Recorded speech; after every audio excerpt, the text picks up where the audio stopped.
काही अनुभव शब्दात मांडता येत नाहीत, ते फक्त जगता येतात. काय सांगते, पण त्याआधी आजच्या हलका फुलका मिनी ब्लॉगमध्ये तुम्हा सर्वांचं स्वागत आहे. केळव्याला आले आणि शीतला देवीचं दर्शन घेतलं नाही असं तर होणार नाही. खूप सुंदर मंदिर आणि परिसर तर अगदी शांत.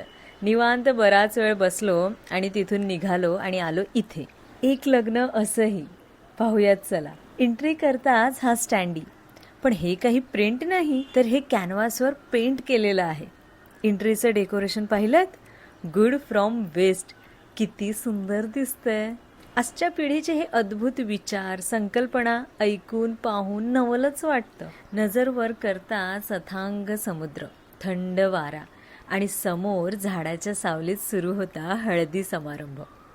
ताजी फुलं, पानं, पारंब्या या सगळ्याचा वापर करून डेकोरेशन केलेलं. वर आणि वधूचा हट्टच तसा होता. ही जागाच इतकी सुंदर आहे की जसे आलो ग्रुप बनला आणि लाटांच्या सुरात गप्पा रंगल्या. विषय होता आपल्या पालघरचं सौंदर्य. समुद्राच्या लाटांचा तो लयबद्ध आवाज आणि झाडाच्या सावलीत सुरू असलेला हा हळदी समारंभ.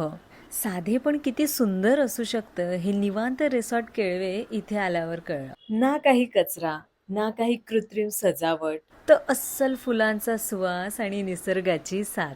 हे असेही समारंभ जास्तीत जास्त व्हायला हवेत. जेव्हा जेवणाची पंगत बसली, मोठ्यांच्या चेहऱ्यावरच्या आनंदाने जेवणाला आणखी गोडवा आला असावा. कुठे हो आजकाल पंक्तीत बसतात जेवायला, तेही लग्न कार्यात. केळीचं पान, अगदी साधं जेवण, सोबत सर्वांच्या आवडीचा मोदक आणि हे एकमेकांप्रती असलेलं प्रेम. आणि संध्याकाळी सूर्यास्ताच्या साक्षीत पार पडला हा लग्न सोहळा. ह्या एक्सपिरियन्ससाठी वधू आणि वराचे खूप आभार. बघताय या लहान मुलाला पण ते किती नवल वाटतंय. पारंब्यांनी केलेली ही सजावट किती सुंदर आणि साधं आहे हे सगळं.